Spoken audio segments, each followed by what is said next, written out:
here I am today with Rick Rothschild, who was the original designer on Captain EO.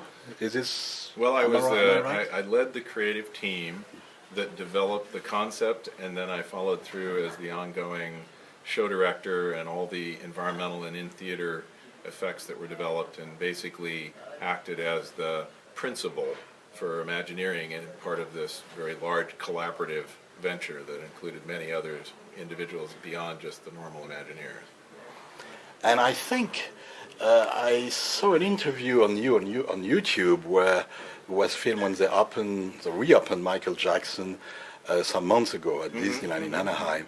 And you were saying that in fact there was 3 different concepts at that time. And finally, of course, there is one who has been chosen. Can we have an idea of the 2 others? Well, the interesting part of all of that was we were given 1 week to come up with ideas initially. Michael Eisner came to Imagineering and said, if I were to be able to bring George Lucas and the talents of Michael Jackson to a project, and you were to consider using 3D as part of it, what would you do? And he said, and I'll be back in 7 days. So there was a small team of us, 4 or 5 Imagineers that I was leading at the time. And we went through many, many different ideas and ultimately percolated down to these 3 ideas that you mentioned. The first one, each one really, was looking at Michael and looking at what we saw through his performances and what we knew of him with his interest with Disney and all of those kind of different pieces of background, and said what might make sense to him to involve himself in. So one of the ideas was an idea around Michael coming into the theme park late at night when it's all quiet and gets caught up in an attraction and an adventure that transforms and unfolds magically in one of the attractions. And I think we talked about Pirates perhaps might be a place that he might end up in, because we knew that was one of his favorite attractions. And so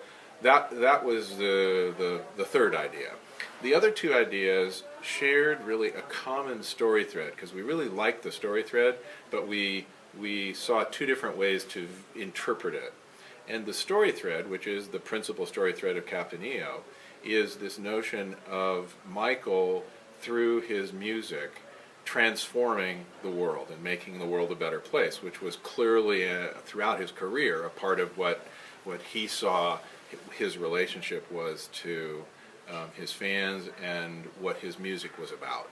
And we said, now, if you took an environment that was more Fantasyland based, more mythical, more like a Peter Pan kind of Never Never Land or Another Place, what might be how that story would play out in an environment like that. And that led us to thinking of, well, if the world is this mythical world is trapped in frozen, basically, one, it would be interesting to be in a world that's all filled with ice and these mythical characters that are all trapped and basically a queen-like character. Again, there always needs to be a nemesis to encounter, and so this Ice Queen character, and ultimately Michael with his collection of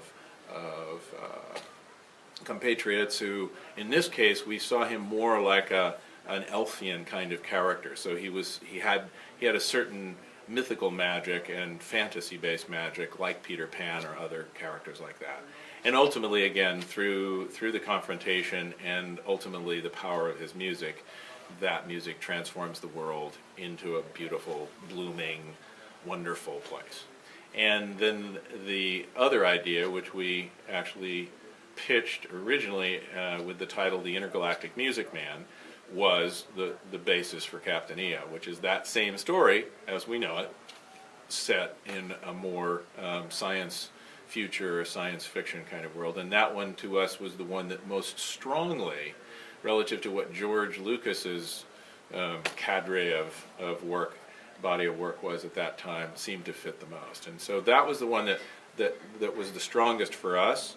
When we internally pitched it back 7 days later to Michael Michael Eisner and a few others, everybody felt similarly. Then we very quickly had a session where we similarly pitched to George, and then finally to Michael Jackson himself, and everybody along the way kept sort of reinforcing, yeah, that's the right one to do. So that's what led to the beginnings of what became Captain EO. And how was the collaboration with Michael Jackson?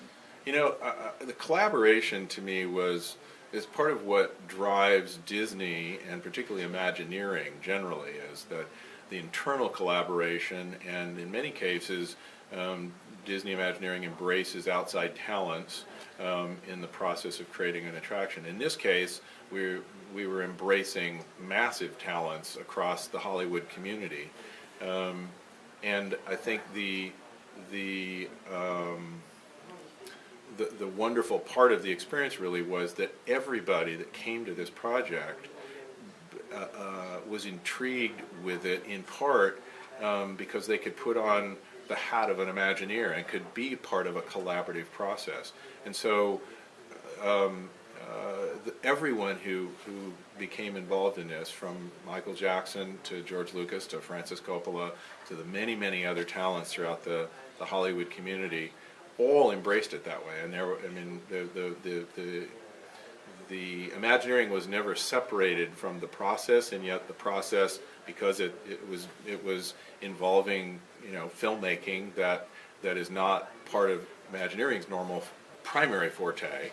There was no division. It really stayed a collective effort. So the characters design initially, a lot of that came out of Imagineering talent, and the other piece of it really was this whole notion of what 3D did to it. Because at the time, I mean, there was one movie in another Disney theme park that existed that people were familiar with, which was Magic Journeys at Epcot. But the idea of doing 3D really, you know, as we see it today, 25 years later, it's a very different thing. I think in many ways we have to view what happened with Captain EO as almost the beginning of what along with a few other major technological advancements, you know, brought about what we see today in the entertainment and filmmaking and media making community, which is how popular 3D is now today. But the process of making 3D back then, one, you had a filmmaker like Francis Coppola and a cinematographer, Vittorio Storaro, who'd never worked in 3D. So one, they had to learn it very quickly. Two, the production schedule was very compact. So there was just a lot of, well, let's try this, and a huge amount of energy sort of pitched into trying to quickly figure out what you could do with it and how you could make the best of it. And one of the ideas was, well, how do we extend beyond just what the 3D movie technology can also provide us? And that's what led to what became the Captain EO experience, with all of the in-theater effects and all the rest of it. Was really this idea of immersing the guest as opposed to leaving them sitting in a theater watching a 3D movie. That was clearly something everybody said, you know, that's not the tradition of the Disney theme park.